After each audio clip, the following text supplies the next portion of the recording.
Verifikasi dan pembuatan akun menjadi kendala dalam sistem penerimaan murid baru atau SPMB di SMA 78 Jakarta. Seperti apa penanganan kendala tersebut? Simak liputan jurnalis Kompas TV Niko Anggriawan, juru kamera Adini Anissa berikut ini.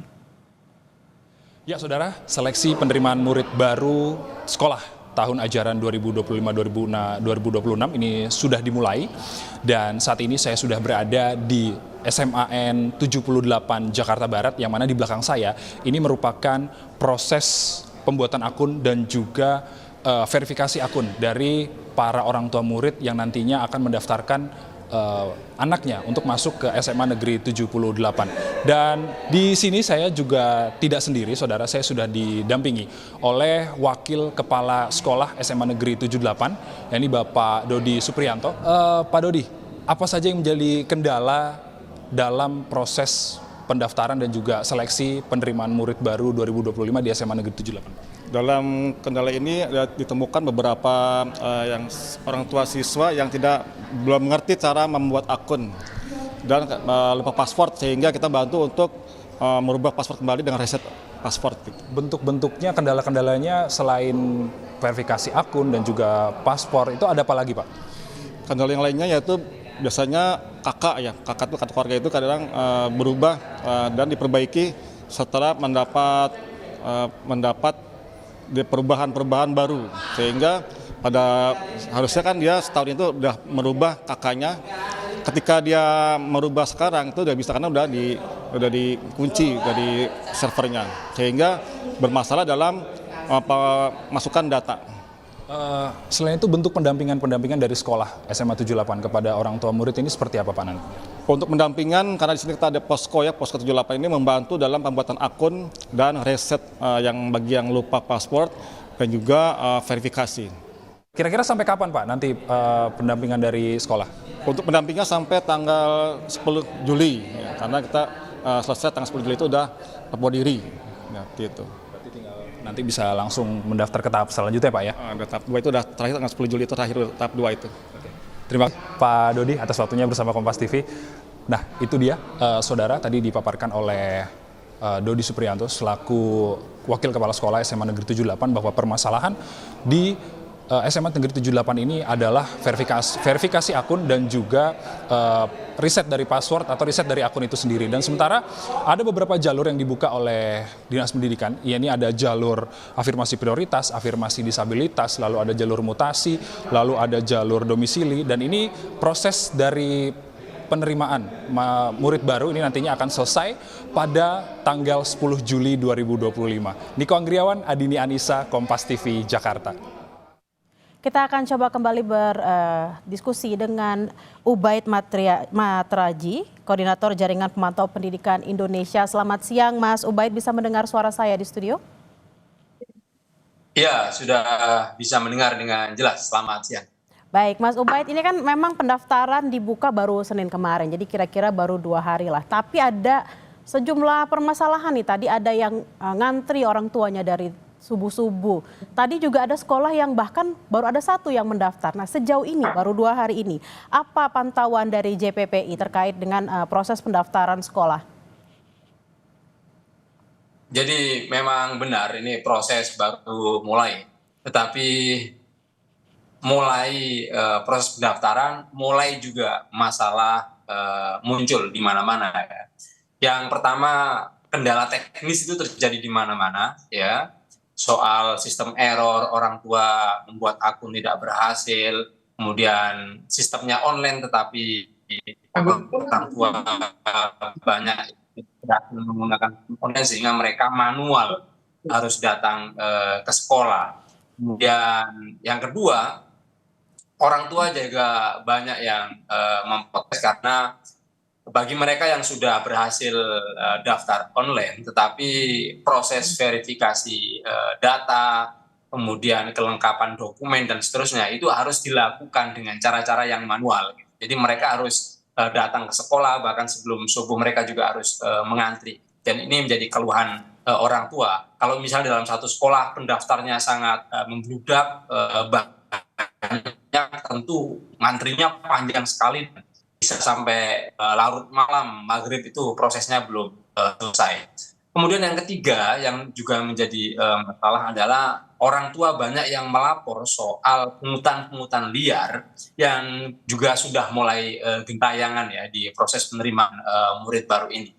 Baik pungutan liar ini dilakukan oleh orang-orang atau oknum yang ada di internal sekolah maupun dari pihak-pihak di luar sekolah yang mencoba untuk menjembatani. Kemudian juga yang banyak juga meskipun baru awal ini selentingan-selentingan ya atau laporan-laporan dari masyarakat dari beberapa kota soal batasnya terjadi yang namanya jual beli kursi. Jadi ketika masyarakat diterima di sekolah negeri maka akan ada banyak keuntungan. Yang utama adalah soal tanpa ada biaya alias gratis. Jadi ini bagi masyarakat yang punya uang mereka rela untuk membeli kursi karena kalau misalnya jadi diterima di sekolah negeri mereka tidak dipungut biaya apapun gitu.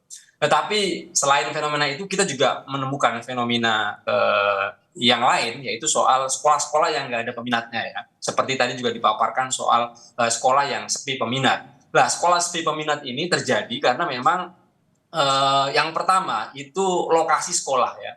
Lokasi sekolah itu ternyata berbeda dengan desa lain. Jadi dia ini di perbatasan atau perbatasan kecamatan lain atau perbatasan kabupaten lain. Sehingga bisa jadi rumah penduduk itu dekat dengan sekolah, tetapi dia sudah di luar kabupaten, gitu. Nah, ketika sekolah itu berada dalam kabupaten tertentu, sementara masyarakat yang ada di sekitar sekolah itu secara teritorial itu di luar kabupaten yang alamatnya itu berbeda dengan sekolah, tentu ini nggak bisa. Mereka masuk melalui jalur domisili juga nggak bisa karena ini domisili yang berbeda, beda kabupaten. Begitu pula lewat jalur afirmasi juga tidak bisa, sehingga ini merepotkan orang yang dekat sekolah mendaftar di sekolah itu. Kemudian pemerintah daerah tidak melakukan pendataan secara baik. Ini yang perlu kita ingatkan ya. Jadi pemerintah daerah tidak mengeluarkan data berapa calon murid dan siapa saja di dekat sekolah itu.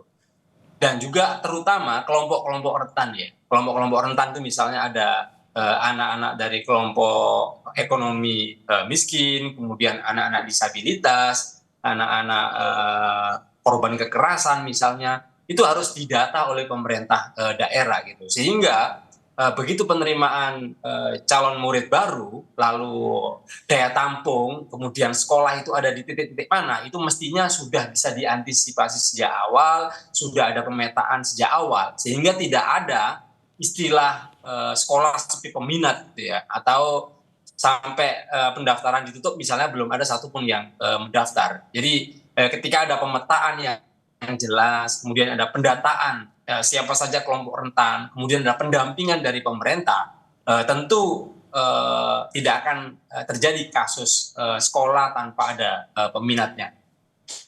Mas Ubay tadi bilangnya nggak akan ada kejadian sekolah sepi peminat kalau memang pendataan yang dilakukan oleh pemerintah daerah terutama itu betul-betul dilakukan. Jadi nggak ada lagi tuh sekolah yang ternyata sepi, sekolah yang ternyata membludak. Nah, sebenarnya kalau dilihat ini kan ada perubahan juga nih, perubahan nama dari PPDB ke SPMB nih tahun ini. Ada perubahannya nggak sih? Atau memang cuma permasalahan mengulang dari tahun ke tahun, dan apakah dengan sekolah mendirikan posko pengaduan tuh cukup untuk menjawab semua permasalahan-permasalahan ini? Ya, jadi permasalahan penerimaan murid baru. Dulu namanya PPDB, sekarang SPMB ya. Jadi secara sistem sebenarnya tidak banyak jauh berbeda. Hanya soal teknis saja yang berbeda ya. Misal teknis penamaan dari zonasi berubah menjadi domisili, perpindahan orang tua menjadi mutasi, itu hanya kan soal-soal teknis nama. Kemudian juga ada perubahan soal teknis-teknis berapa persen jalur prestasi, berapa persen jalur afirmasi. Jadi sebatas perubahan-perubahan teknis. Padahal masalah penerimaan murid baru, kenapa menjadi ricu, kenapa menjadi karut-marut, itu tidak hanya dipicu oleh persoalan teknis, tetapi dipicu oleh persoalan yang bersifat struktural, artinya lebih mempersoalkan pada level sistemnya gitu ya. Jadi sistem penerimaan murid baru ini secara sistem, kalau kita lihat Permendikbud 2025 tahun ini yang dikeluarkan oleh Kementerian Pendidikan Dasar dan Menengah, itu belum mencerminkan keadilan bagi semua anak gitu ya. Jadi pemerintah itu masih sibuk dengan daya tampung sekolah negeri. Jadi seakan-akan penerimaan murid baru itu adalah pemerintah untuk kompetisi anak-anak masuk sekolah negeri gitu. Karena itu di semua pemerintah daerah tidak ada satupun pemerintah daerah yang mengumumkan berapa calon murid yang akan mendaftar di SD. Siapa saja calon murid yang akan mendaftar di jenjang SMP. Siapa saja dan di mana saja. Peta persebarannya bagaimana anak-anak yang ingin mendaftar di jenjang SMA misalnya. Itu nggak pernah dilakukan oleh pemerintah daerah. Tetapi pemerintah daerah sibuk dengan mekanisme seleksi, mekanisme kompetisi untuk masuk sekolah negeri yang itu jelas-jelas kursinya sangat terbatas. Kursinya sangat minim, terutama di jenjang SMA. Hampir 70% anak-anak yang mendaftar SPMB itu pasti akan gagal gitu. Dan mereka akan masuk sekolah swasta gitu. Nah, itulah yang tidak dipikirkan oleh pemerintah, baik di level pusat maupun di daerah. Bagaimana membuat sistem penerimaan murid baru ini yang melindungi hak anak atas pendidikan gitu. Yang menjamin bahwa layanan pendidikan yang disediakan oleh pemerintah itu mampu menampung semua anak gitu kan. Jadi Kemendikbud kan membuat jargon pendidikan bermutu untuk semua gitu. Tapi nyatanya ya sistemnya yang digunakan adalah sistem kompetisi. Nah, ketika yang digunakan adalah sistem kompetisi atau sistem rebutan kursi, maka ada sebagian anak yang berhasil dan sebagian yang lain gagal gitu. Nah, katanya pendidikan untuk semua. Berarti kan pendidikan berkualitas ini hanya untuk yang lolos kompetisi. Hanya bagi mereka yang lulus ketika SPMB. Nah, bagaimana nasib anak-anak yang tidak lulus SPMB ini? Nah, itulah yang membuat sistem penerimaan murid baru ini belum berkeadilan untuk semua. Kemudian yang juga ingin saya katakan adalah semua tahu bahwa daya tampung sekolah negeri itu kurang. Gitu kan. Mestinya pemerintah pusat mewajibkan pemerintah daerah untuk ya menghitung daya tampung sekolah negeri, lalu kekurangannya itu harus melibatkan sekolah swasta. Itulah kemudian ketemu dengan perintah Mahkamah Konstitusi kemarin yang baru saja diketok bahwa anak Indonesia mau sekolah di negeri maupun sekolah di swasta itu tanpa dipungut biaya. Maksudnya momentumnya adalah momentum SPMB ini gitu. Jadi ketika pemerintah daerah mendata, mengumumkan, memetakan berapa calon murid, maka tahap selanjutnya adalah pemerintah juga harus memetakan ya daya tampung. Kalau jelas-jelas daya tampung sekolah negeri ini kurang, maka sekolah swasta mana yang dilibatkan? Nah, ketika SPMB ini dimulai, lalu sistemnya online, maka anak-anak atau orang tua yang mendaftar melalui mekanisme online ini itu sudah bisa melihat daya tampung baik di sekolah negeri maupun di sekolah swasta itu. Nah sekarang kan enggak, yang ada di mekanisme online ini hanya sekolah-sekolah negeri itu. Yang jelas tadi saya katakan hanya mampu menampung 30% gitu. Padahal yang mau masuk sekolah semuanya gitu. Pendidikannya adalah semuanya dijamin undang-undang dasar. Memang bagaimana pemerintah menyajikan pendidikan yang merata untuk semua memang harus dipikirkan sebaik-baiknya untuk pemerintah, terkait juga momentumnya pas nih antara SPMB dan juga kemarin ada putusan MK soal pendidikan gratis di sekolah negeri dan juga sekolah swasta. Terima kasih sekali Mas Ubaid Matraji, Koordinator Jaringan Pemantau Pendidikan Indonesia. Selamat beraktivitas kembali dan sampai jumpa.